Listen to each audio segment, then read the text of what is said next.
She walked away quietly. 5 years later, the Mafia boss discovered she was raising his twins. The air in Flagstaff, Arizona was wrong. It was a high desert night, past midnight, but a rare, clinging mist slicked the asphalt of the interstate. It blurred the red and blue lights, making the scene feel submerged. Arden Cole, her EMT jacket zipped tight against the chill, worked under the harsh glare of the rig's floodlights. Another rollover, another scent of gasoline and metallic fear. Her gloved hands were steady as she assessed the driver, but her heart was back in her apartment, 2 miles away. It was a tight, painful squeeze in her chest. Her daughter, Mila, had a fever. It was low grade, but stubborn, and it terrified Arden more than the highway carnage. Just before this call, her son, Rowan, had asked over the phone, his small voice sleepy and thick. "Mommy, are you coming home?" "Soon, baby." She had lied. Soon was never a guarantee. She was hiding them from a life that hunted, a life that didn't know they existed. 5 years of new towns, new EMT certifications, new cheap apartments with locks. She changed herself. She had left everything behind except a small, smooth wooden box. It stayed buried under her socks, a relic of a life she couldn't erase. Stamped onto its lid was the silhouette of a black raven in flight, the sigil of the Corvi Consortium. Arden finished stabilizing the patient for transport, the gurney locking into the ambulance with a grim click. Her phone buzzed. It was a text from the sitter. "Mila's temp is 100.2. She's asking for you." Arden was typing a reply, promising to be home in an hour, when the ambulance radio crackled with a different, urgent tone. "All units, code red. Active incident reported. Vicinity of the Ponderosa preschool on 4th. Arden's blood went colder than the Arizona mist. Her fingers stopped moving. That was their preschool. The world tilted. A memory. Sharp and unwelcome. Ambushed her, a man's voice. Deep and warm, whispering against her ear on a humid Miami balcony. A voice that had promised to clear the sky for her. She realized now, 5 years too late. He hadn't meant the clouds. He had meant the other predators.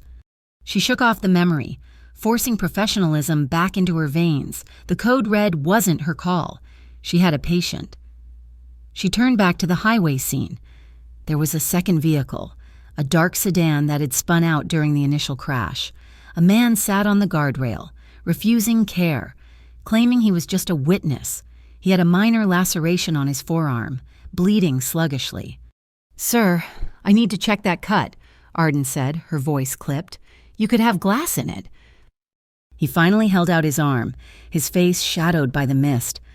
As she wiped the blood away with a sterile pad, her gaze locked onto his wrist. Below the scrape, tattooed in stark black ink, were Roman numerals 49.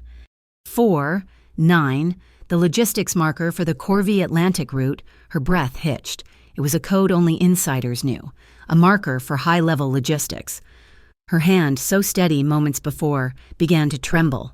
She fought it, forcing her fingers to apply the butterfly bandage with precise, practiced motions. She did not look at his face. She couldn't. She just wrapped the gauze, secured the tape, and stood up. "You should still get checked out at the hospital," she said, her voice hollow. The man just watched her, his eyes unreadable in the dark. She made it back to her apartment complex just before 3 a.m. The air here smelled of damp pine needles from the surrounding forest, and in the distance, the mournful horn of a freight train cut through the night. Safety. It was all she had ever wanted for them. She let herself in, the deadbolt clicking shut with a sound that was never loud enough. Mila was whimpering in her sleep. Arden placed the back of her hand on her daughter's forehead, still warm.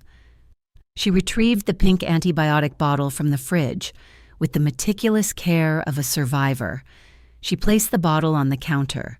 Next to the prescription receipt, she took a photograph of them both with her phone, a log. Always keep a log. On her way in, she had checked the mailbox, bills, junk mail, and one envelope. It was thick, cream-colored cardstock. No stamp, no postmark. It had been placed there by hand. Her heart hammered against her ribs. She slid it open. It was a photograph, a high-resolution, candid shot taken from a distance. Her children, Mila and Rowan, laughing on the swings at the local park. Rowan was midair, his face pure joy. Mila was looking at him, her dark hair identical to... Her stomach turned to ice. Tucked behind the photo was a small, embossed piece of paper. Only 3 words were written in elegant, sharp cursive. Blood doesn't lie. And beneath them, the initials M.C. Arden dropped the envelope as if it were burning. M.C. Matthias Corvi, the man whose voice she had just remembered, the cold-blooded, calculating boss of the consortium. The man she had loved with a desperation that had nearly destroyed her. The father of her children. He had found them. The illusion of safety evaporated, shattered into 1,000 pieces. She ran back into the apartment, her keys fumbling in the lock she had just secured. Inside, she grabbed a notepad from the kitchen counter. Her hands were shaking so badly she could barely hold the pen. She scrawled, 1. Go bags. Check under beds. 2. Burner phones. Activate secondary. She paused at the 3rd step. 3. Call. The line remained blank. There was no one to call. The entire world she had built for 5 years was designed to be disconnected. She moved to the living room window, pulling the thin curtain back a fraction of an inch, down on the street. Parked across from her building under a flickering streetlight was a black SUV. The windows were tinted so dark they reflected the weak light like pools of oil. It was stationary, silent. As she stared, she thought she saw a shift in the reflection. In the dark glass of the vehicle's window, she saw the faint outline of the driver, and for a split second, she saw the reflection of her own terrified eyes. She was being watched. She saw a pair of eyes, black and hard as obsidian, looking right back. She let the curtain fall. The freight train sounded its horn again, closer this time, rattling the cheap glass in the frame. He was here. The opening shot of the war she had run from was about to be fired. It did not come as a crash. It did not come as a shout or the splintering of the door. It came as a sound so quiet it barely registered over Mila's fevered breathing and the rumbling train. A soft, measured knock on her apartment door. 3 quick taps, a pause, a single final tap. 3. Pause. 1.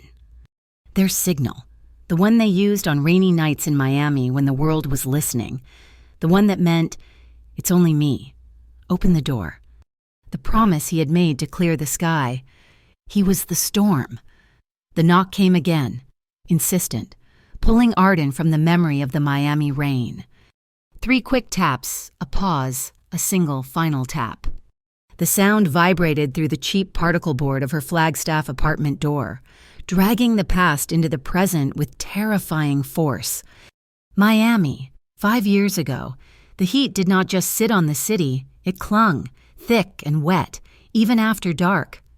Matthias Corvi walked into the bar on the bay, and the physics of the room changed. The thrum of the bass did not stop, the chatter did not cease, but the air pressure dropped. Men straightened their spines, women's glances sharpened. He moved like a panther, all controlled power in a bespoke linen suit, absorbing the light. Arden Cole was kneeling on the floor behind the bar, her face inches from a tangle of wires. She was a cybersecurity specialist then, not an EMT, and the bar's camera system was a corrupted mess. She heard the shift in the room, felt the sudden focus, but did not look up. She was just the tech. She reached for her snips. Frustrated, a nest of coaxial cables blocked her access to the main router. "Excuse me," she muttered, not looking at the expensive shoes now standing near her toolbox. "Need to get under."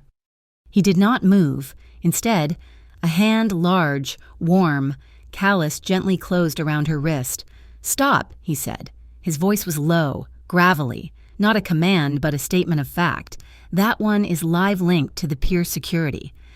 The touch was brief, professional, intended only to stop her from cutting the wrong wire. But a jolt, sharp and electric. shot up her arm and centered low in her stomach. The narrative of her life slowed to a crawl. She finally looked up. He was looking down at her, his eyes the color of dark coffee. She smelled sandalwood, expensive tobacco, and a sharp, clean hint of mint. His hand lingered on her wrist a second too long, a silent acknowledgement, before he withdrew. That night led to 2 months of a life Arden had not known existed. It was a dizzying, breathless blur. It was not just dinners. It was late-night drives in his vintage car, the warm Miami air whipping her hair. It was nights on his boat, cutting through the black water of the bay, the city lights a glittering smear behind them. Out there, suspended between the water and the stars, he was not just the boss. He told her about growing up in Santa Fe, about the smell of piñon smoke in the winter. He told her about his mother and the vow he had made that his family, his eventual family, would never live in the shadows he had inherited. He wanted legitimacy. He wanted to clear the sky, but the sky he wanted to clear was already gathering a storm. A civil war was brewing within the Corvi Consortium, a faction, impatient with his plans for legitimacy, wanted the old ways, and they were not the only threat. A newly formed, nebulous agency the Shadow Commerce Bureau was moving in, squeezing the operation. The storm broke on a Tuesday. The SCB sprang a trap on a shipment Matthias was overseeing. It was not supposed to be violent, but the rival faction ambushed the ambush. Blood spilled on the docks. One of Matthias's most loyal men was caught in the crossfire. Arden, waiting for Matthias back at his penthouse, saw the news flash, saw the body bag, and panicked. 2 days later, the nausea she had blamed on stress returned. A test from a 24-hour pharmacy confirmed it. She was pregnant. She went to find him at the bar, the one where they met, to tell him. She slipped in the back, heading to his office. She heard voices, the rival faction. They were discussing the cleanup. "The SCB has a witness," one voice said. "The tech girl, the one he has been seeing." Arden froze. "He will not give her up," the voice continued. "So we take the choice away. Silence her. Blame the SCB. Matthias is compromised. It is time to cut the infection out." They meant her. They were going to kill her. And if they knew about the pregnancy, her babies would be leverage, or worse, collateral. She fled. She found Matthias hours later, his face grim, his knuckles bruised. "Arden, come with me," he pleaded, grabbing her arms. "I'm sending you somewhere safe. Santa Fe, now." But as he was arranging the transport, her phone rang. A blocked number, a digitized voice, cold and robotic. "Stay," it said. "If you run with him, the SCB will designate you a co-conspirator. We will use you to control him. We will leverage the child. If you run from him, you might just stay a ghost." It was a trap either way. The consortium wanted her dead. The SCB wanted her as a leash. That night, the tropical rain was so heavy it felt like the sky was falling. Matthias was in a war meeting, trying to regain control of his organization. Arden packed one small bag. She looked at the penthouse, at the life she had briefly touched. She took off the 2 simple gold rings he had given her, a plain band and one with a tiny, carved raven. She placed them side by side in an empty water glass on his nightstand. It was their quiet pact, something they had agreed on during one of those nights on the boat, if it ever got too heavy, if one of them needed out. No drama, just the rings in the glass, a silent breakup. She walked out into the Miami rain and never looked back. The present slammed back into her. The knock came again. 3 taps, pause, 1. Arden's hand, slick with sweat, closed around the cylinder of pepper spray in her jacket pocket. She was no longer the cybersecurity girl in love. She was a mother. She was a survivor. She was an EMT who knew exactly where to press to make a man bleed. She moved to the peephole, but it was dark, obscured by the mist. She undid the deadbolt, the sound echoing like a gunshot in the tiny hall. She opened the door exactly 3 inches, the security chain catching tight. He stood on the threshold, filling the frame. It was Matthias, but it was not. The 5 years had been kind to his structure and cruel to his face. He was harder, leaner. The lines around his eyes and mouth were carved deeper, as if etched by acid.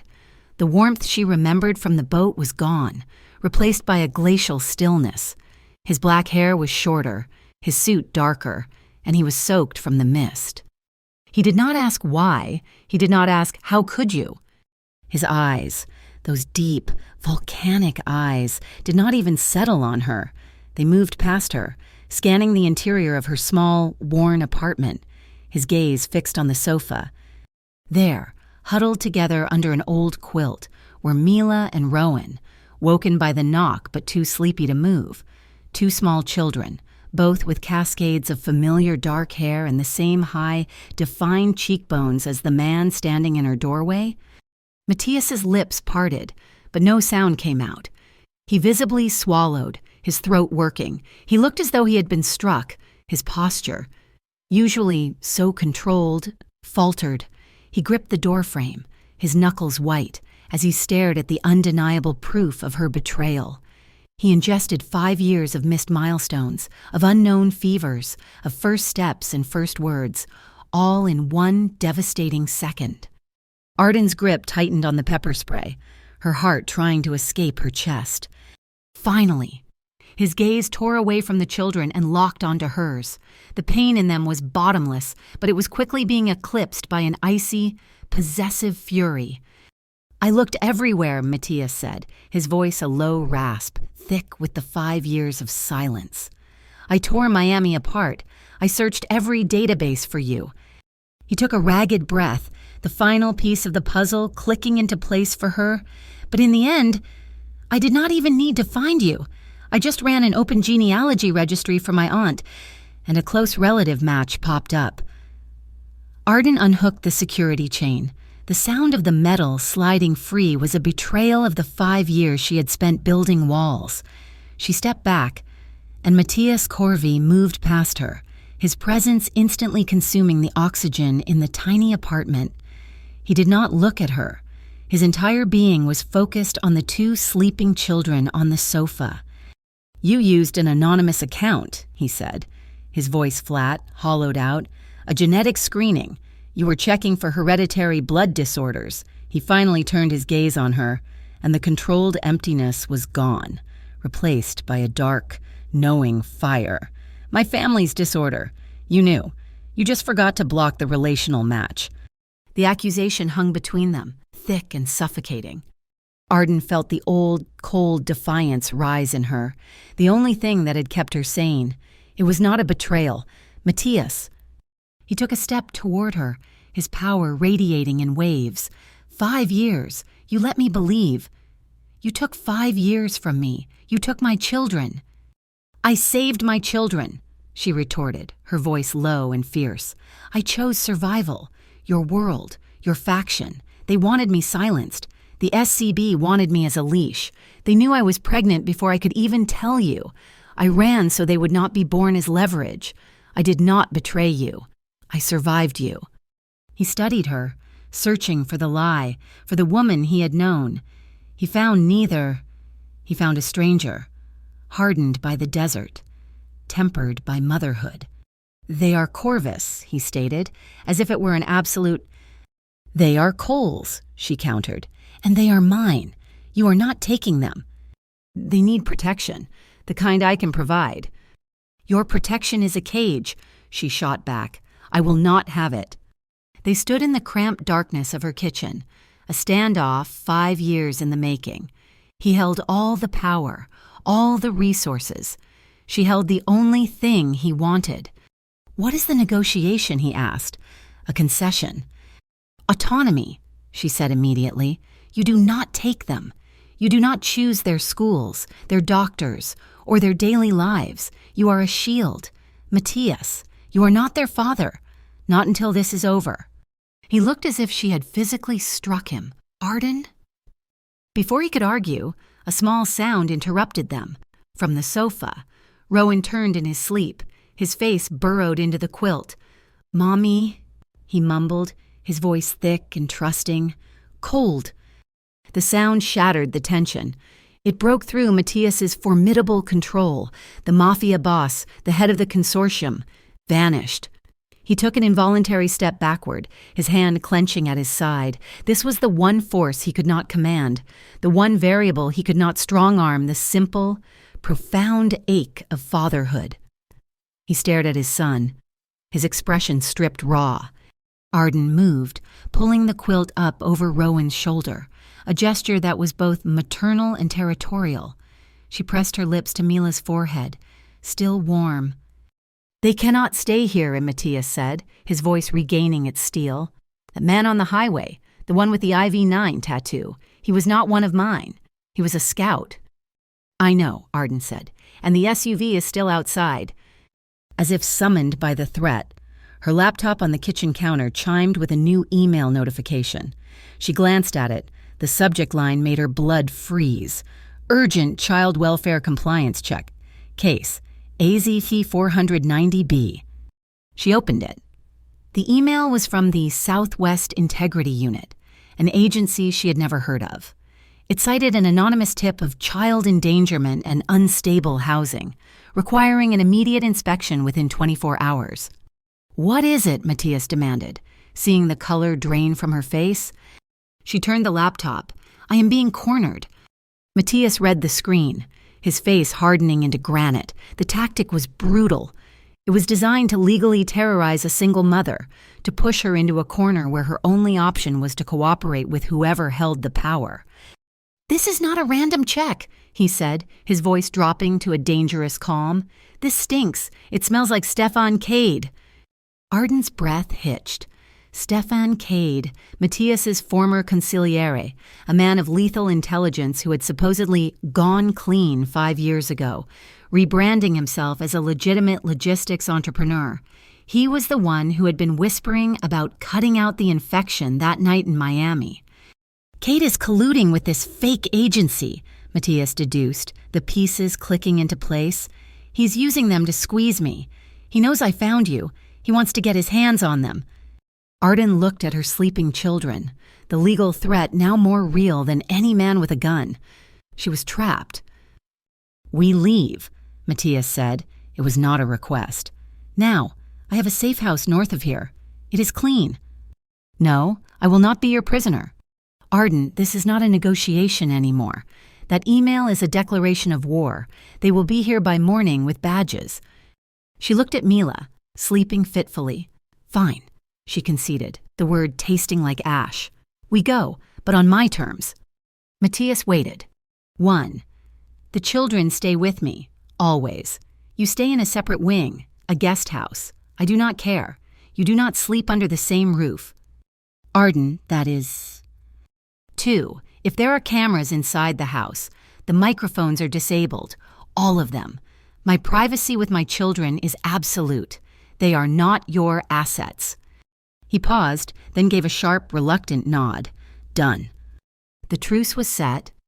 Arden moved with an EMT's practiced efficiency, waking the children gently, telling them they were going on a surprise trip. They were groggy, clutching their pillows, but blessedly compliant.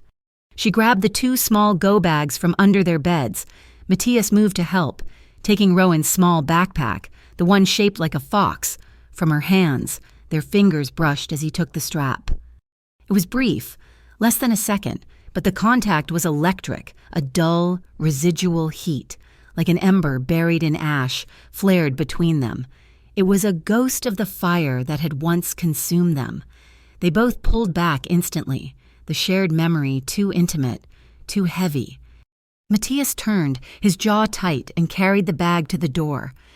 He led them down the back stairs to the black SUV she had seen from her window. The engine was already running, the interior dark and quiet. Arden buckled the children into their car seats. They were both asleep again almost immediately, their small heads leaning against their matching fox pillows. She slid into the passenger seat. He got behind the wheel. The locks engaged with a heavy, definitive sound that sealed them inside. They pulled away from the curb. The digital clock on the dash glowed red, 2:17 in the morning. The SUV moved silently through the sleeping streets of Flagstaff, heading out of the city and into the vast, dark expanse of the high desert. Matthias stared forward, his profile rigid, watching the horizon as if it were an enemy. Arden watched the town she had almost called home disappear in the rearview mirror. She kept her eyes on the mirror, a habit burned into her by 5 years of looking over her shoulder. A pair of headlights, distant but steady, crested the hill they had just descended. "Matthias," she said, her voice quiet. "I see it, Wei," he replied. It was a silver sedan. It kept its distance, but it matched their speed, a patient shark in the darkness. As it passed under a lone highway lamp, Arden could see the light glint off the temporary paper tag in its back window. Matthias glanced in his own mirror. His eyes narrowed. "They are not trying to hide. Who is it?" "Not Cade's usual men," Matthias said, his knuckles white on the steering wheel. "This is the Internal Integrity Interchange. Cade did not just buy a local agency. He bought the feds who were supposed to be watching them." The hunt had already begun. The high desert darkness swallowed the SUV. Matthias had veered off the interstate without warning, cutting the headlights and plunging them onto a washboard dirt road that rattled Arden's teeth. The silver sedan's lights vanished as it overshot the turn, but Matthias didn't slow down. "Where are we?" Arden demanded, one hand braced on the dash, the other automatically reaching back to check on Mila. "A shortcut," he said, his voice tight. He navigated the rutted trail with a familiarity that was unnerving. He was not guessing. He was remembering. "My grandfather used to bring me out here," said the land remembers. "This trail. It bypasses the Sedona checkpoints." He pointed to a silhouette of a misshapen piñon pine against the paler night sky. "We turn at the third pine. The wash leads to the old highway." He knew this land. It was in his blood, this high desert territory, just as the Miami waterways had been. He was not just a city boss. He was a man of the land, which made him infinitely more dangerous. The silver sedan reappeared, much closer now, its high beams cutting through the cloud of dust the SUV kicked up. It was built for this, an all-wheel drive, its engine whining. "They are not giving up," Arden stated, her voice grim. They were approaching a lit intersection, a rural state route with a single traffic camera mounted on a high pole, its red light winking. "Matthias, slow down," she ordered. He glanced at her, surprised by the command. "Slow down and kill the interior lights." He obeyed. The cabin plunged into blackness.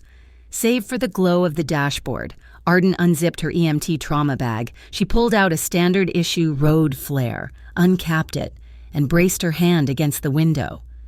"Now," she said. He hit the intersection. Arden struck the flare. A blinding, hissing magnesium white light flooded the cabin, erasing their shadows, turning them into silhouettes. She held it up to the passenger window as they passed under the camera, the intense light blowing out the lens's ability to capture a clear image. As soon as they were through, she dropped the flare, smothered it, and the darkness returned. "Where did you learn that?" he asked, a new respect in his tone. "You learn to be creative when you do not want to be seen," she said.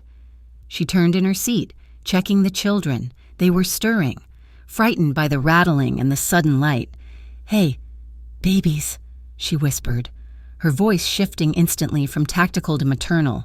"We are just on a bumpy road. We are playing a game. I need you to do your big breaths. Remember, breathe in the flower, blow out the candle." She guided them through the calming exercise until their breathing evened out. Matthias watched her in the rearview mirror, his expression unreadable. 20 minutes later, he turned into a derelict industrial park, the pavement cracked and sprouting weeds. He pulled the SUV into a dark bay, and the garage door rumbled shut behind them. The safe house was not a penthouse. It was an enormous, dusty workshop. The air smelled of old wood, lacquer, and felt. Dozens of pianos, in every stage of restoration, stood covered in pale drop cloths, like a graveyard of silent giants. Mila, now fully awake and clinging to Arden's leg, was terrified. "It is spooky. Mommy." Matthias moved to a workbench and flipped a single, low-wattage bulb. The light cast long, strange shadows.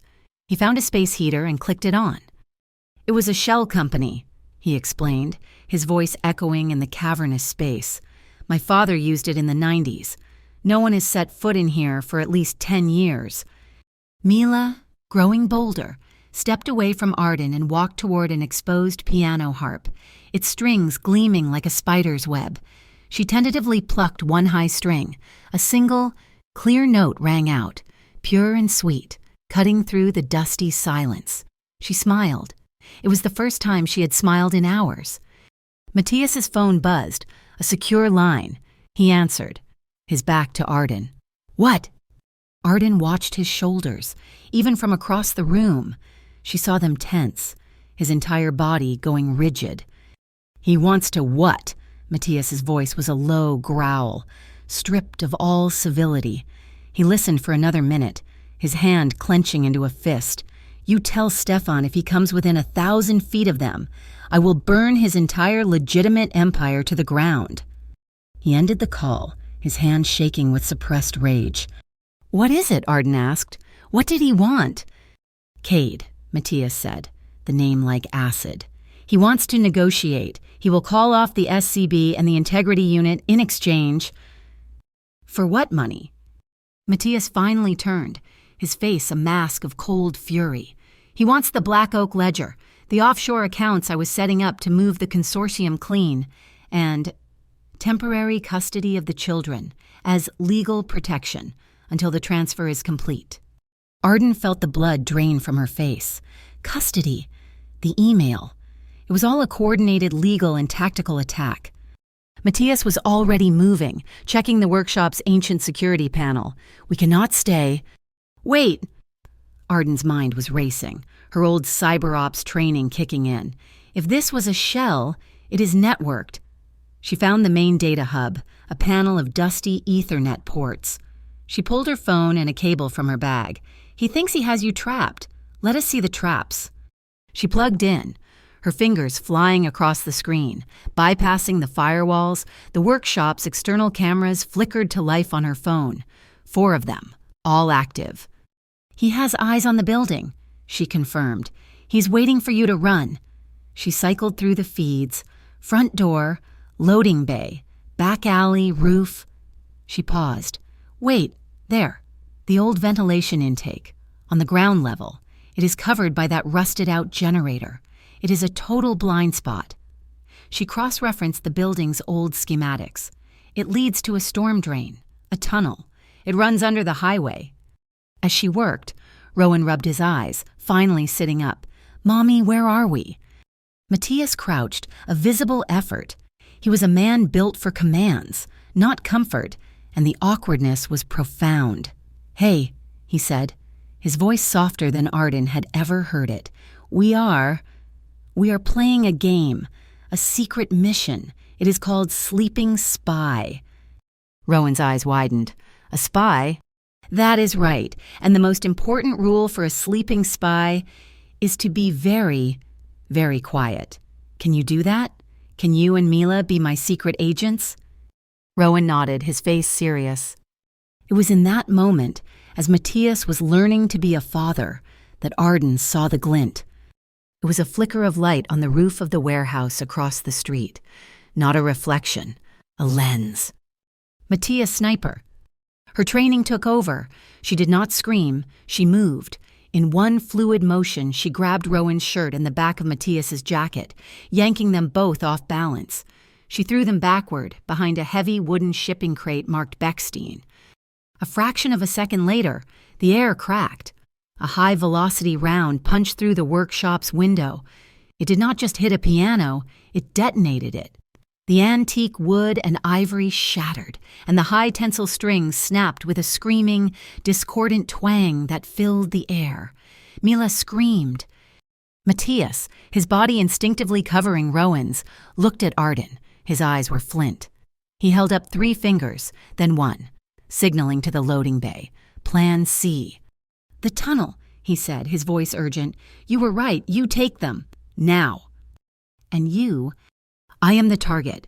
He wants me, or he wants me to lead him to the ledger. I will take the SUV. I will be the decoy. They will follow me. Matthias, no. He grabbed her arm, his grip bruising, pulling her close. His face was stripped of all its layers, all the control. There was only raw fear. Arden, do not disappear again. Do not. I will find you this time. I will find you. The sound of his voice, the desperation, broke something in her. She looked at him, the dust from the shattered piano settling around them. Then prove it, she whispered, her voice shaking. Prove you are worth finding. He let her go. He ran for the SUV as she scrambled to the ventilation grate, pulling Mila close. Quiet, baby, she soothed. Spy game. Quiet now. She pulled the heavy steel grate open, revealing a dark, moss-covered opening. She pushed the children in gently, then looked back one last time. Matthias was at the main door, his hand on the switch, his eyes locked on hers across the dark, ruined workshop. The heavy grate clanged shut, sealing Arden and the children in the darkness. She heard the main bay door roar open, followed by the squeal of tires as Matthias drove out into the line of fire. The tunnel smelled of damp earth and rust. Arden moved with a practiced urgency, one child held against her hip, the other's small hand locked in hers. She used the burner phone Matthias had forced on her, coordinating a series of untraceable cash payments and favors she had spent 5 years accumulating. She did not fly. She took a bus, then a ferry, then a local water taxi, weaving a braid of false trails until she and the children landed on Gideon Island. It was the opposite of the Arizona desert. Gideon was a small, rugged teardrop of land in the Pacific Northwest, perpetually shrouded in mist. The air was heavy with the scent of salt and ancient, wet cedar. Arden knew it from a wildfire rescue she had volunteered for years ago, a brief moment of altruism in her life of flight. She led the children up a gravel path to the only house she knew was safe.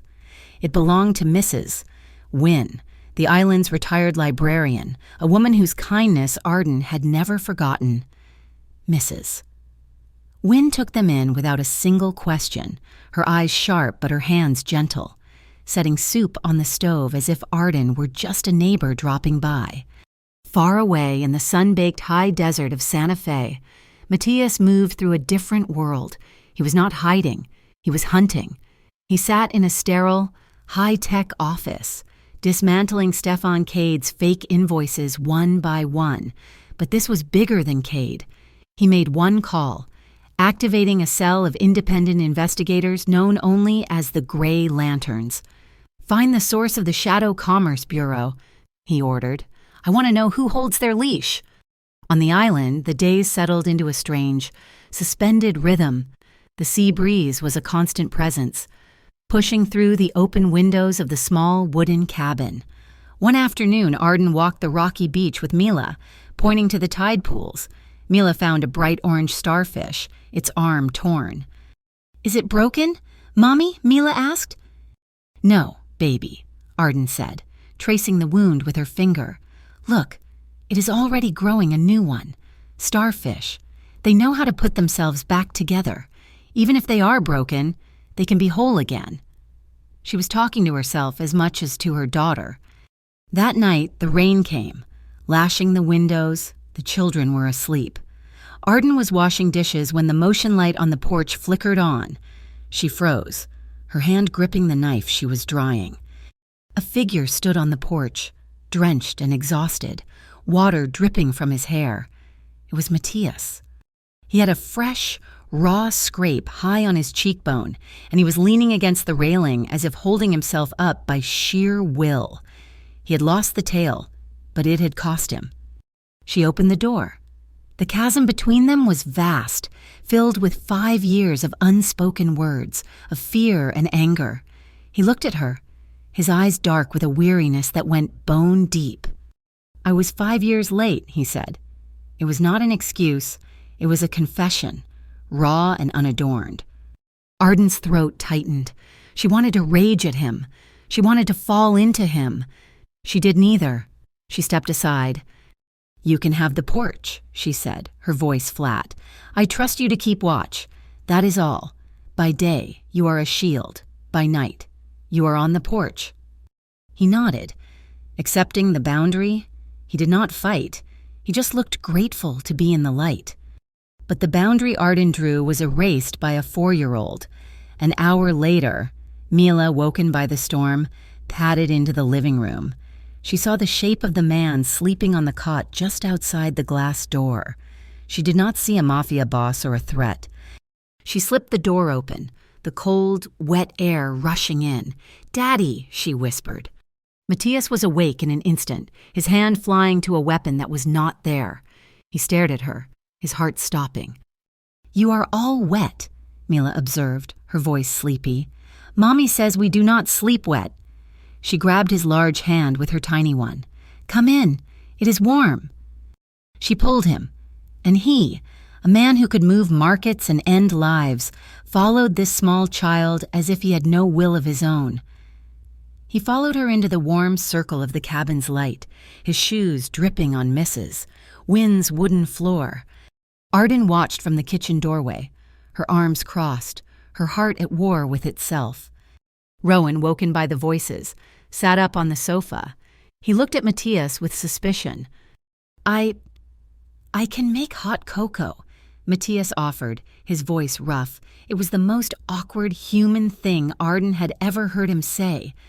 He stumbled around the strange kitchen, opening the wrong cabinets, looking entirely out of place. He found the cocoa. He found the marshmallows. He fumbled with the pot, but he made 2 steaming mugs. "Who?" He paused, looking at the mugs. "Who likes the marshmallows?" "I do," Mila shouted. "Me too," Rowan added, a small smile breaking through. Matthias divided the marshmallows with the focus of a surgeon. He handed Rowan his mug. Rowan took a sip, his eyes wide over the rim, and then he let out a sudden, bright laugh. It was a real, unrestrained laugh. Matthias's head snapped up. He looked at Arden, his expression full of a startled, aching wonder. It was the first time he had ever heard his son laugh. Later, when the storm had quieted and the children were finally asleep in their shared room, Arden and Matthias sat by the dying fire. The silence was thick. "You're good with them," she said finally, the words quiet. "I have no idea what I'm doing," he admitted, staring into the flames. "Welcome to parenthood," she replied dryly. She stoked the fire, the poker clinking against the grate. "Matthias," he looked at her. "This plan of yours, the Clean Consortium, is it real?" She turned to face him, her eyes searching. "Or is it just a story you tell? Are you brave enough to actually cut the dark circuit for them?" He did not hesitate. "I have a 24-month plan. I have been liquidating the dark assets, moving them into legitimate logistics and tech. That is what the Black Oak Ledger is. It is the key to the new company. Cade wants it. He wants to keep the old ways, but with my new, clean mask on." "He will not stop," Arden said. "Neither will I."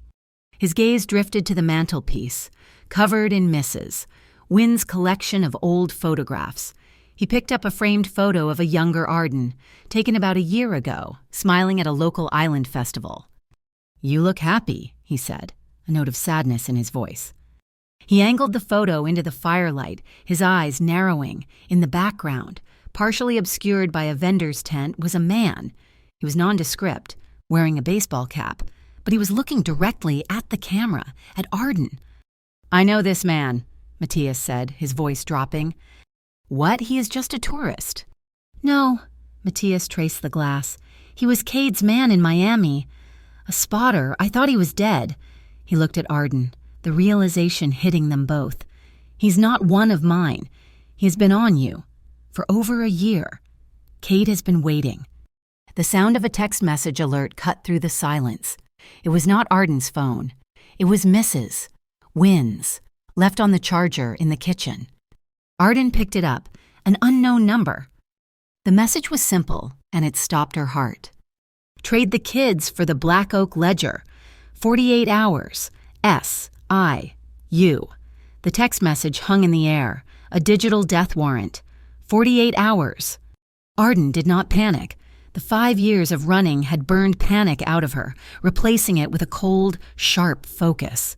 Black Oak Ledger, she repeated, her mind flashing back to her last days in Miami. It was not just his plan for a clean company, it was a failsafe. She went to her laptop, her fingers flying. Before I left, I was auditing his server migration. I found a partitioned file, encrypted, hidden inside a fractal imaging program. I thought it was just offshore accounts. I made a copy. She pulled a seemingly innocuous USB drive from the lining of her wallet.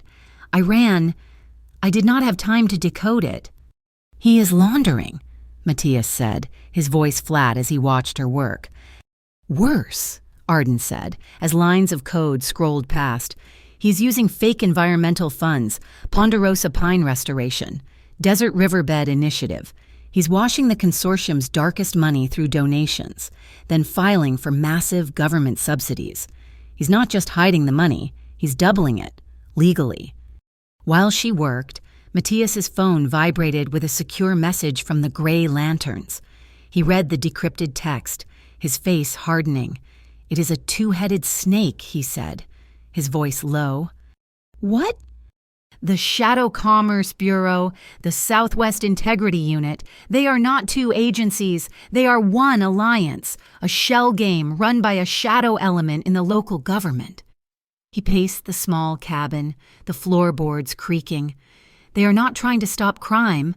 Arden, they are trying to control it. They do not want bosses, they want puppets. The pieces slammed together with sickening clarity. The welfare check, Arden whispered, looking up from the screen. It is their primary leverage, Matthias confirmed, his voice filled with a cold rage.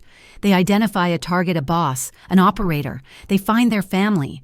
They use the legal system, child services, to threaten them. They legally kidnap the children, then demand the digital assets, the keys, the ledgers, in exchange for the family's safety. Kate is not just an enemy. He's a client of this network. He's using them to clear the board and take the Corvi assets for himself. Arden looked at the door to the children's room. They will not take them. She turned back to the laptop. Her expression transformed. This was not a negotiation. It was a war, and she was on her home ground. He wants the ledger, he can have it. Arden, no. I am not giving it to him, or she said, her fingers moving with blinding speed. I am putting it in escrow, my way. She began uploading the massive file, routing it through a dozen proxies. I am placing the entire Black Oak ledger onto a private blockchain, linked to a smart contract. Matthias watched, recognizing the cold, brilliant strategist he had first been drawn to. It will have a dead man's switch, she explained, her voice precise, detached.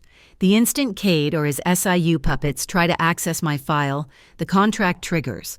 It will not just delete, it will go public. Every account number, every laundered dollar, every fake subsidy. All of it broadcast to every major news outlet and federal watchdog on the planet. If they touch it, he is finished. If I do not check in every 6 hours, he is finished. While she built the digital bomb, Matthias went to the children's room. He sat on the floor between their small beds. Hey, he whispered, wake up. Spies, we need to practice a new game.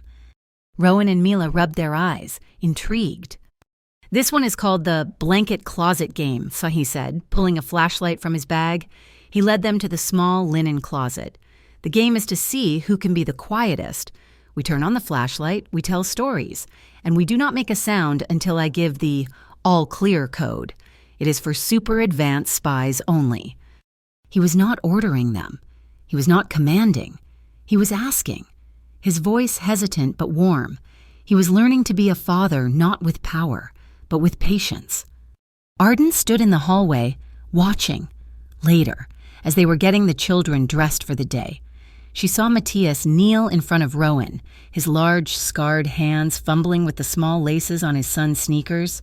He made a bunny ear loop, his movements clumsy but determined. Rowan giggled as the knot fell apart. Matthias sighed, focused, and tried again. finally pulling the knot tight. He looked up, a small, frustrated smile on his face, and his eyes met Arden's. She was leaning against the doorframe, her expression unreadable, her eyes glistening. The raw, domestic intimacy of the moment this dangerous man, her former lover, tying her son's shoe, was an arrow to her heart. He saw the tears in her eyes, his own expression fractured. He looked away quickly, clearing his throat, as if her emotion was a bright light he could not bear to look at. The Grey Lantern's final report came in. Bisbee, Matthias announced, reading the tablet, an abandoned copper mine, south of Tucson.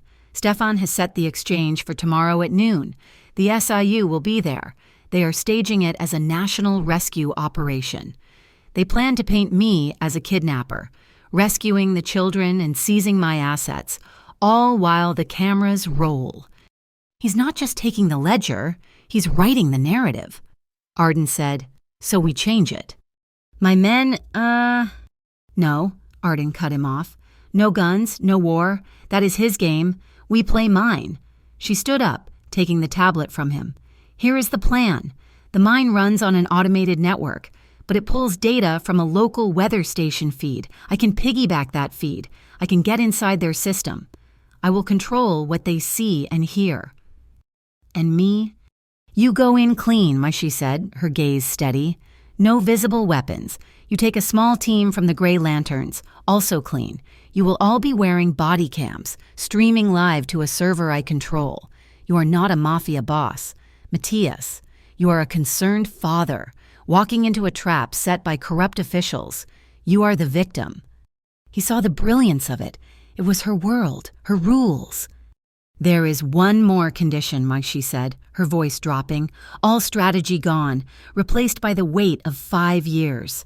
After this, after we have the children, and they are safe, you are done. Done? You cannot have both lives. You cannot have this family and the consortium. If you want this, you burn the rest. You will take the evidence I have, and the footage from your body cam, and you will walk into the first real federal office you can find, and you will become a whistleblower.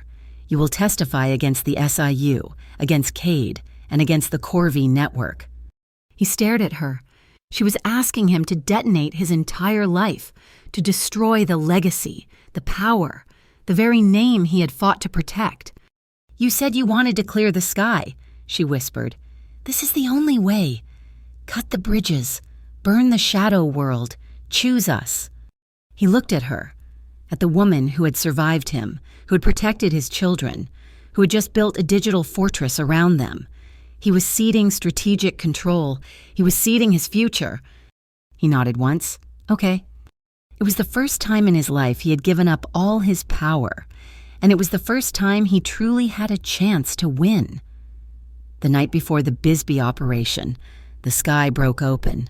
The rain that had been misting Gideon Island for 2 days turned into a deluge, a solid wall of water that lashed the windows and hammered the roof of the small cabin. Inside, the world shrank to the sound of the storm and the flickering light of the fireplace.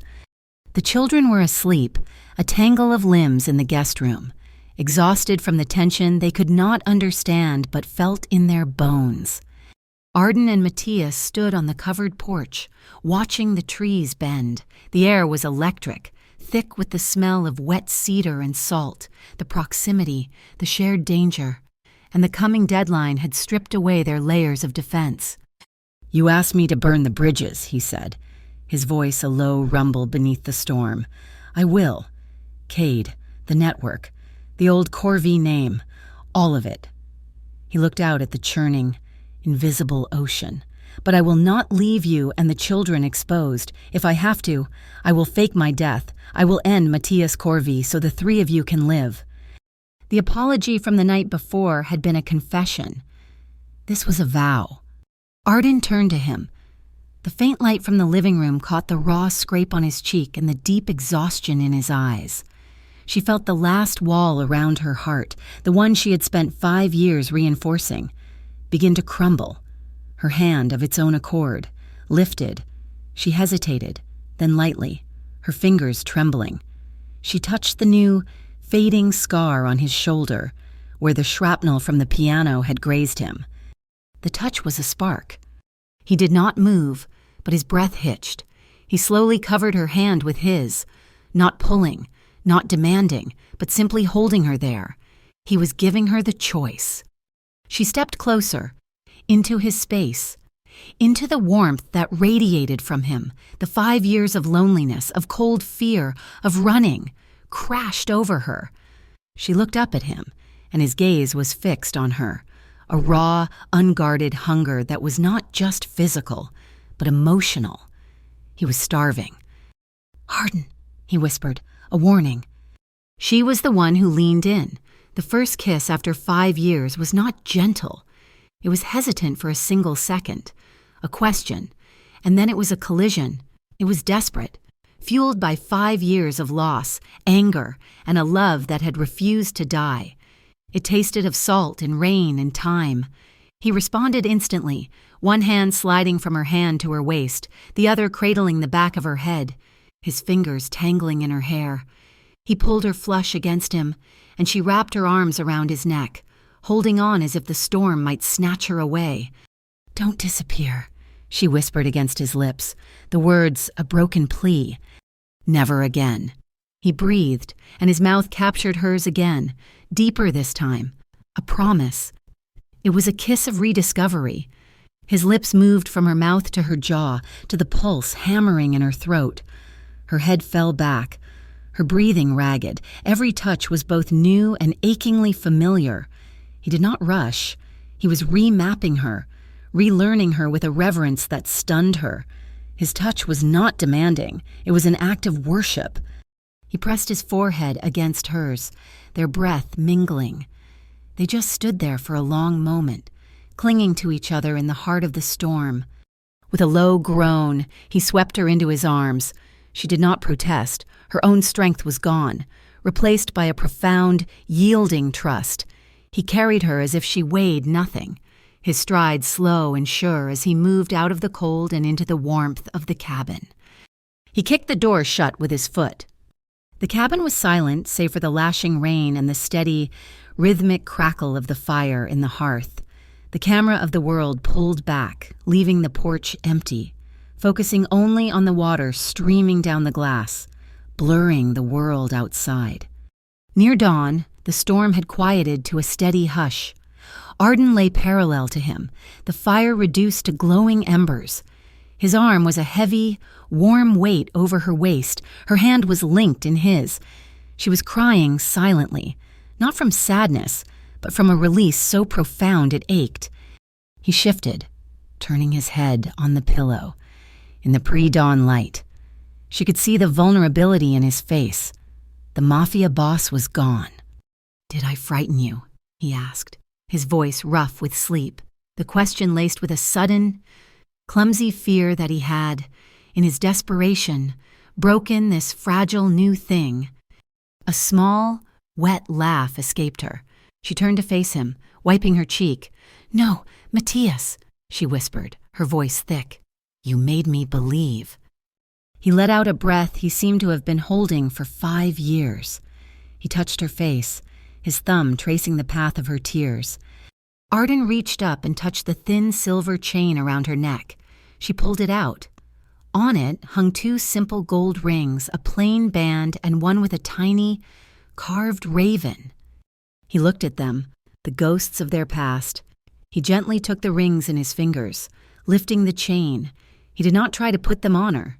Instead, he raised her hand and pressed a soft, warm kiss into her palm. Then he kissed the rings themselves, a gesture of respect, a promise. "When this is done," he whispered, his eyes holding hers, "we will put these back in the right place, if you want." The sun came up, weak and watery, to a different world. The atmosphere in the cabin was no longer tense. It was domestic. The smell of something burning woke Arden. She walked into the kitchen to find Matthias at the stove, a spatula in his hand, a look of intense concentration on his face as he stared at a skillet of blackened batter. "I think," he said, not looking at her, "I may have misjudged the heat." The children ran in, rubbing their eyes. "Is it breakfast?" Rowan asked. Matthias scraped a pancake, burnt on the edges but cooked in the middle, onto a plate. He did the same for Mila. They stared at the misshapen, scorched offerings. "It is dad cakes," Mila announced, and picked up a piece. "Dad made breakfast," Rowan shouted, his voice ringing with pure, uncomplicated joy. He took a huge bite and, despite the char, grinned. Matthias looked at Arden, a slow, stunned smile spreading across his face. The sound of his children's laughter was a balm, a shield against the darkness. It was their amulet. Arden poured coffee, her heart full. For one brief, perfect moment, they were just a family, making burnt pancakes on a rainy island morning. Then, her phone, charging on the counter, buzzed. It was a weather alert. She glanced at it, then her eyes narrowed. The signal bar at the top of the screen, usually a steady 3 bars, flickered. It dropped to 1. Then it vanished completely, replaced by the words, "No service." She looked out the window. The rain had stopped. The air was unnaturally still. "Matthias," she said, her voice sharp, "the island's cell tower just went down." The 48-hour clock had just been activated. The enemy was here. The abandoned Bisbee copper mine was not dark. It was a stage, illuminated by the blinding, artificial glare of mobile floodlights. A massive banner flapping lazily in the noon breeze declared Southwest Integrity, Unit Operation Safe Harbor. Stefan Cade had constructed a theater of righteousness. He had a half-dozen journalists, men and women on his payroll, their cameras aimed, ready to capture the heroic narrative he had authored. This was not an exchange. It was a public execution of Matthias's character. Miles away, in a secure communications van parked on a desert bluff, Arden watched the feeds. The trap on Gideon Island was set and waiting. Her focus was now on Bisbee. She had already infiltrated the mine's archaic network, piggybacking on the weather station data feed. She seized control of the PA system, which Cade's team had foolishly patched into their own comms truck. A piercing shriek of digital feedback suddenly blasted across the quarry, making the fake reporters and SIU agents flinch. Then, Arden's synthesized voice boomed from every speaker. "Attention. We are broadcasting an unsecured data link related to the Black Oak Ledger. This link contains evidence of systemic corruption within the Southwest Integrity Echelon. All media outlets are advised to begin recording. The dead man switch is active. This broadcast is live." The real news vans, the ones Cade had blocked half a mile down the highway, heard the broadcast, their satellite trucks whirred to life. The stage no longer belonged to Stefan Cade. Into this tense, confused arena, Matthias walked. He emerged from the darkness of an access tunnel, his hands empty and held slightly away from his body. He was flanked by 2 gray lanterns, also visibly unarmed, their faces grim. Matthias's expression was a perfect mask of strained, paternal fear, a role that required very little acting. "Cade," he shouted, his voice echoing off the rock walls. "I am here. Where are my children? The deal is done. Show me my children." Stefan Cade stepped out of his mobile command truck, a smirk of absolute victory on his face. He was the picture of clean-cut corporate authority, his suit immaculate against the desert grime. "Mr. Corvey," he said, his voice dripping with false sympathy, projecting perfectly for his own cameras. "We are relieved you came peacefully." He held up a thick sheaf of papers, the state seal visible. As discussed, these are the temporary protective custody agreements signed by a judge less than an hour ago. The children are already being processed into state care for their own safety, away from you. His cameras zoomed in, framing Matthias as the desperate, dangerous trafficker denied access to his property. As Stefan spoke, a silent, hawk-shaped drone operated by the gray lanterns drifted high overhead. It focused not on Stefan, but on an SIU agent standing near the command truck. The agent was nervously accepting a thick manila envelope from one of Cade's corporate security men. The drone's high-definition lens zoomed, capturing the agent's fingers as he discreetly fanned the cash inside. The feed was being piped directly to Arden's server. But Stefan was lying. He had sent a team for the children, but not to Bisbee. In his arrogance, he thought he was playing a smarter game. He sent his best tactical unit to Gideon Island to seize the children. His real prize, while Matthias was distracted by the media circus. He did not know Arden. She had anticipated the cell tower blackout the moment the island went dark. Her counterplan had engaged. The blanket closet game was, in effect, Mrs. Wynne had already guided Mila and Rowan through a hidden cellar door to a neighbor's house 2 doors down. The cabin was empty. It was a haunted house, primed and waiting. When Cade's 4-man team breached the front door of the cabin, they tripped a series of sensors linked to the ventilation system. It was not an alarm. It was a dye bomb. Canisters exploded, flooding the cabin with a cloud of highly adhesive, neon blue ultraviolet dye. The heavily armed men stumbled back out onto the porch, coughing and spluttering, covered head to toe in the incriminating blue paint. They were met not with gunfire, but with light, dozens of camera phones. Arden had routed the sensor alert to the island's community message board. Mrs. Wynne's neighbors, the fishermen, the shop owners, the entire town had turned out. They formed a silent, angry circle, all of them live-streaming the Blue Men attempting to storm a retired librarian's house. The court of public opinion was now in session. Back in the Bisbee quarry, Matthias was stalling, playing his role to perfection. He pointed at the papers in Cade's hand. Custody, then read the terms. Read them aloud. Let everyone hear what protection means. Cade, enjoying his moment of triumph, motioned for his cameras to roll. He began to read. Per the Southwest Integrity Unit, Article 4, Section 2. The minor children, Rowan and Mila Cole, are hereby transferred to temporary protective holding, pending a full welfare evaluation. Thank you. Stefan, that is the perfect introduction. Arden's synthesized voice suddenly boomed over the PA. As Cade continued to read, Arden hijacked the video feed, the massive LED screen the SIU had erected behind him, intended for their own propaganda, flickered. The SIU logo dissolved. Cade's voice reading the legal terms became the audio overlay for what now appeared on the screen, the Black Oak Ledger. It was not code. It was a simple, damning spreadsheet.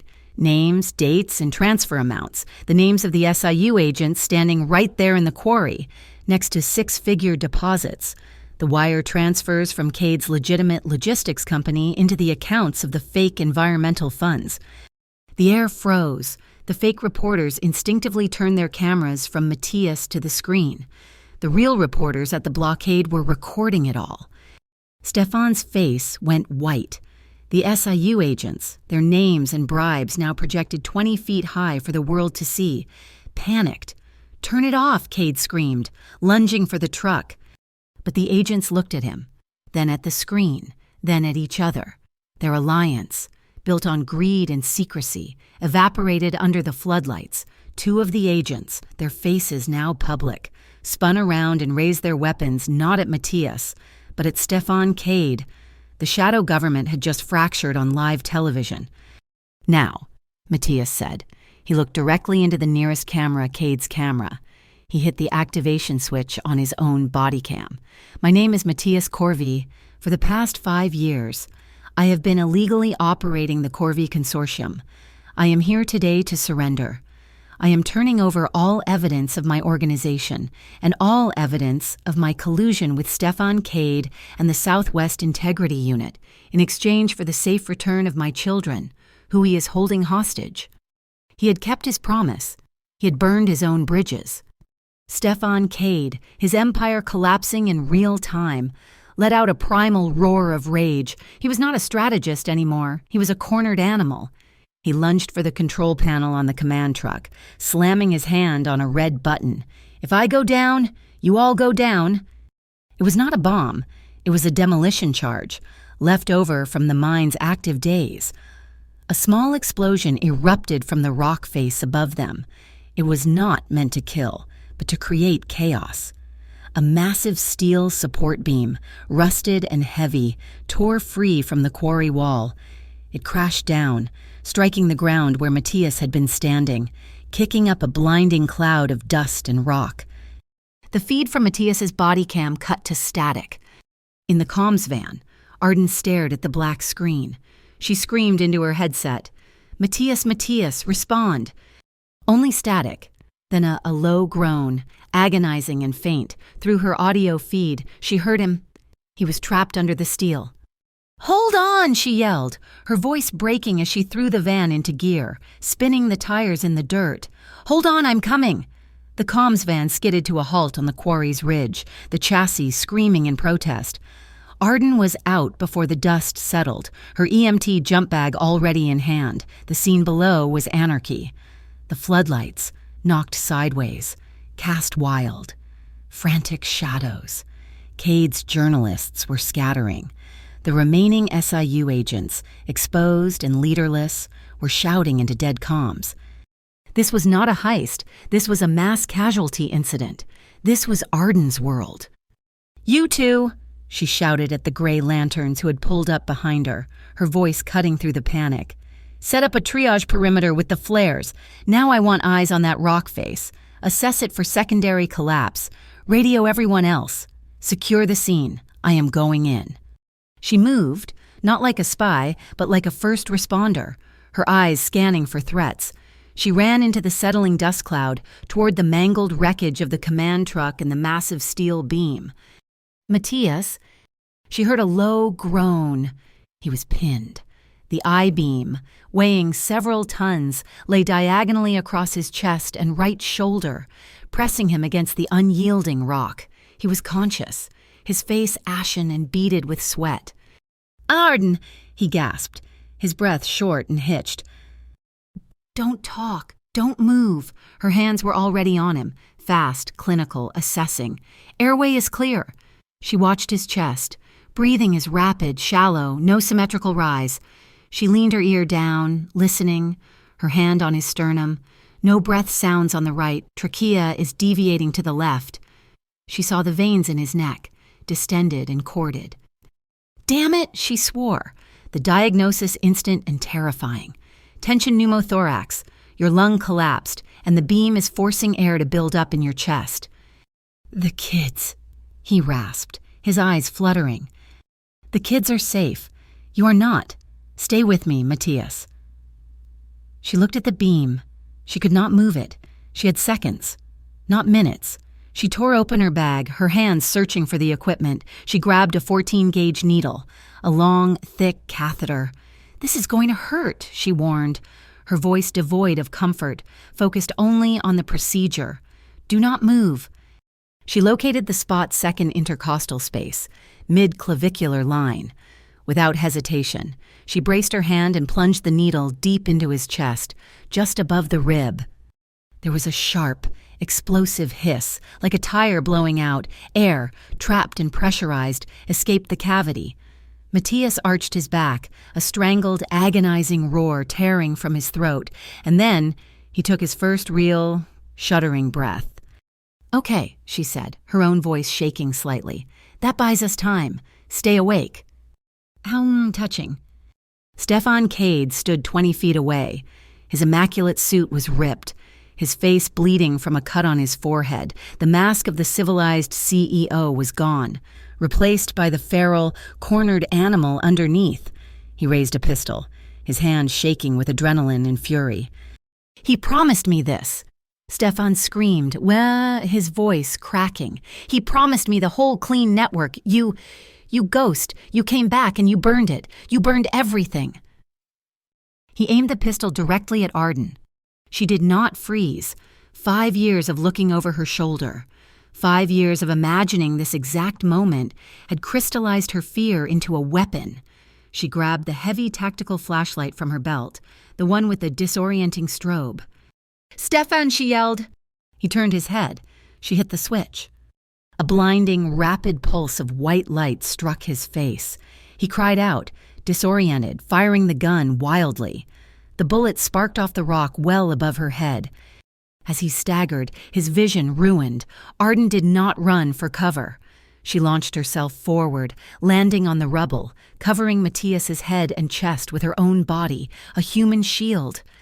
"Gray Lantern, hit it now!" she screamed into her mic.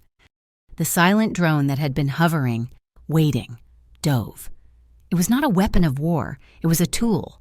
It deployed a high-tensile cutting wire, looping it around the weakest, most rusted joint of the fallen beam.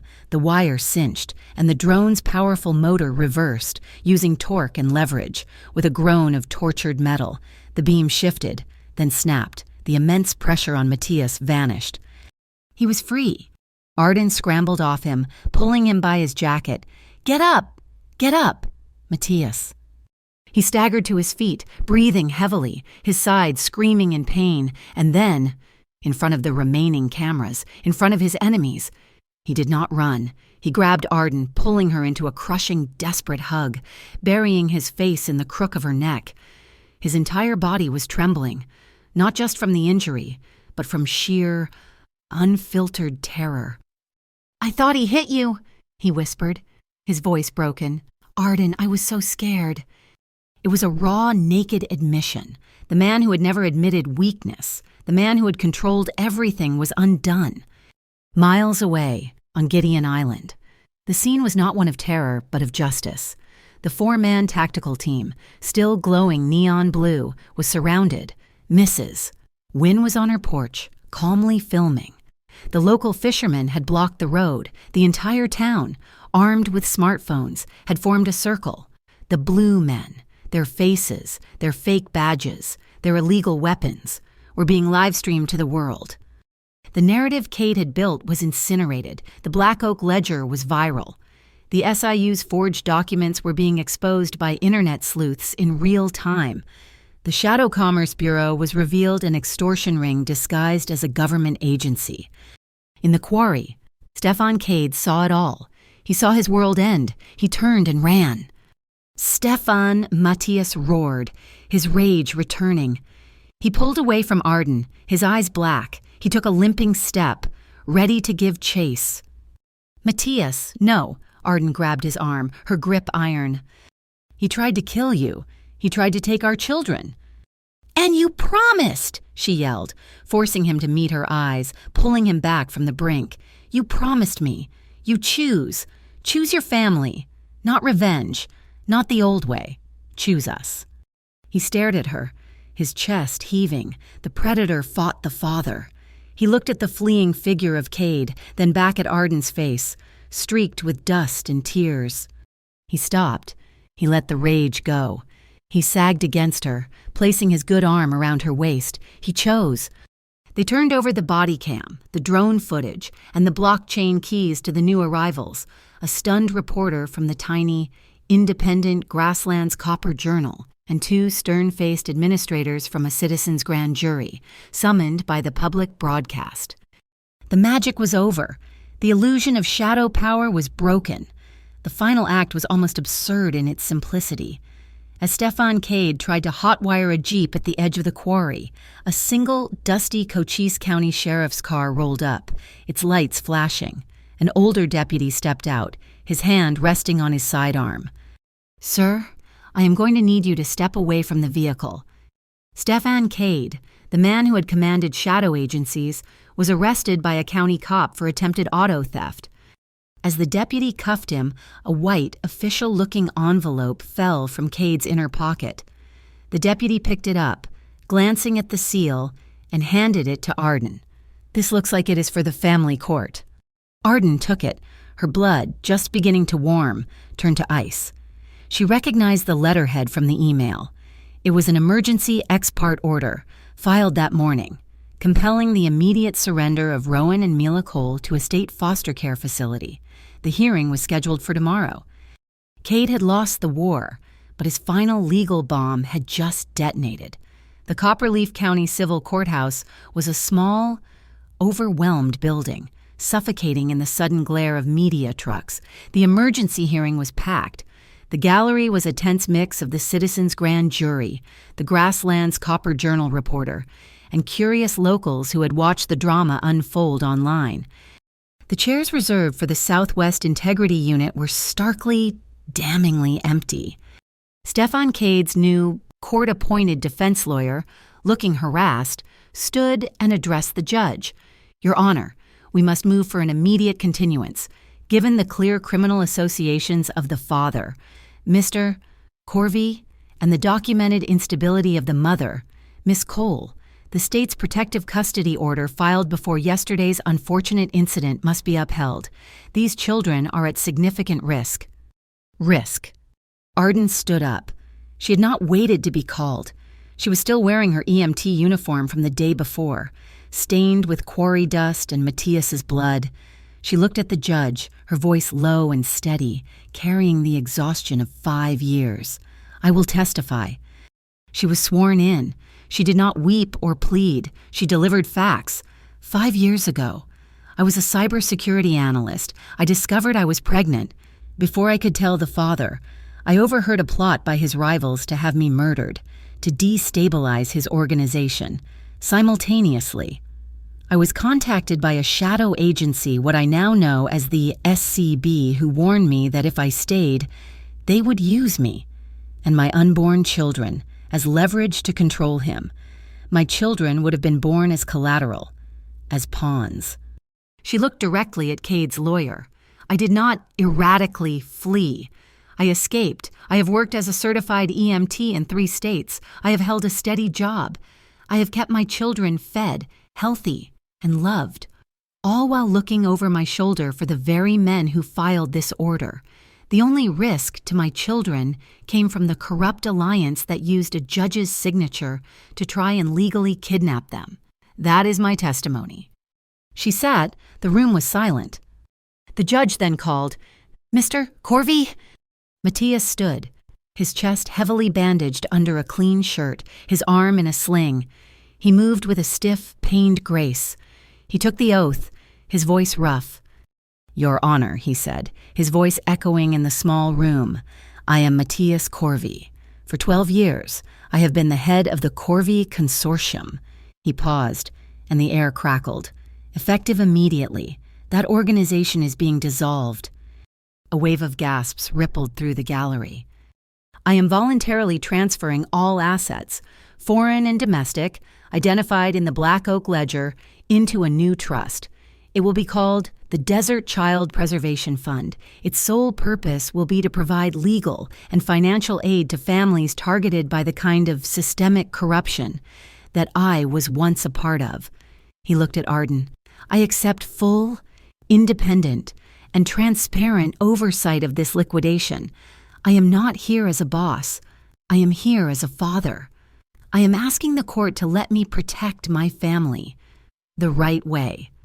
Before the judge could respond, the administrator from the Citizens' Grand Jury stood. "Your Honor, we have reviewed the Black Oak Ledger data and the live feeds from Gideon Island. The link between Cade's organization and the SIU is absolute. The custody order was filed using fraudulent pretenses." The gallery exploded into applause. The judge hammered her gavel, but her voice was clear. "This court sees no instability. It sees no risk. It sees a mother who went to extraordinary lengths to protect her children, and a father who has just taken the first, very public step toward redemption. The emergency order is voided. The children are to be released to their parents immediately." The words were barely out of her mouth when the courtroom's double doors swung open. "Mrs." Wynne stood there, her face beaming, holding the hands of 2 small children. "It is okay, babies," she whispered. "Go." Mila and Rowan spotted them. They did not run to Arden. They sprinted down the center aisle, their feet pounding on the floor, and launched themselves past their mother, crashing into Matthias's legs. "Daddy!" Mila screamed, wrapping her arms around his knees. Matthias let out a sharp gasp of pain as they hid his injuries, but he did not care. He sank to his knees, his face twisting, his good arm pulling them both in. Rowan did not make a sound. He just buried his face in Matthias's shoulder, his small hands gripping his father's shirt. "You came back," Rowan whispered, his voice muffled. "You did not go. Don't go anymore. Please." Matthias's control, the iron discipline that had defined his entire life, shattered. He buried his face in his children's hair, his shoulders shaking, a soundless sob escaping him. The bonds of his power, his entire dark legacy, were cut by the whisper of a 4-year-old. The judge, her own eyes wet, cleared her throat. "Mr. Corvey, Miss Cole, given your testimony, this court is offering you a place in the Voluntary Family Protection Program. It is not witness protection. It is a quiet shield, new identities, a secured home, a normal, private school for your children. It will give you the one thing you have earned in ordinary life." Outside, the air was sharp and clean. The storm had passed, leaving the Arizona sky a brilliant, cloudless blue. The reporters were gone. There were no SUVs, no bodyguards, just an old pickup truck and the sound of the children laughing as they chased a lizard on the courthouse steps. Arden watched them, her heart full. Matthias walked to her side. He looked at her, his eyes clear of all shadows. He reached into his pocket and pulled out the 2 simple gold rings. They sat in his palm, glinting in the sun. He winced as he slowly, carefully, knelt on one knee. It was not the proposal of a king, but the plea of a man. "Arden," he said, his voice quiet, "I am asking to start over, for real. No shadows, no lies, on your terms, only yours." Arden looked at the rings, then at his face, the face she had loved, the face she had fled, the face she had fought for. She did not take the rings. Instead, she covered his hand with hers, pressing his palm with the ring still inside it, flat against her own heart. "Family first," she said, her voice steady. "Everything else is second." She gave him a small, watery smile. "You keep this promise. You be their father and my partner for 24 months. You prove this is real. If you do that, I will wear them." The old, dusty piano workshop in Flagstaff did not stay closed. A new sign went up, the Ponderosa Community Arts Center, funded by the Desert Child Preservation Fund. It was filled with the sound of children's classes. In a quiet suburban house, in a town that did not have a name anyone would recognize, Mateo stood in a kitchen, covered in flour. He was arguing passionately with Mila and Rowan about whether pineapple belonged on the pizza he was failing to make. Arden, her hair pinned up, sat at the kitchen table, her head buried in a nursing textbook, a part-time student at the local college. The scene faded, resolving months later on the porch of the Gideon Island cabin, which they had bought under their new names. It was summer, the air warm, the infamous mist nowhere to be seen. The sound of the children's laughter, loud and completely fearless, echoed up from the beach. Matthias, his scars faded, slid his arms around Arden's waist from behind. She leaned back against his chest, her hands covering his. "You cleared the sky," she whispered. "We did," he replied. He turned her to face him. His kiss was not the desperate collision of the storm. It was slow, mature, and full of a profound, gentle respect. It was the kiss of a beginning, not an escape. It was warm. It was home. The world pulled back, leaving the family on the porch, safe at last, under a wide, clean, and empty sky. Thank you so much for listening to this story. We would love to connect with you. So please comment below and let us know where in the world you are listening from and share your thoughts. Please subscribe to my channel, Mafia Boss Stories, and like this video. You can also show extra support by hitting the hype button, which helps this story and this video be heard by so many more people.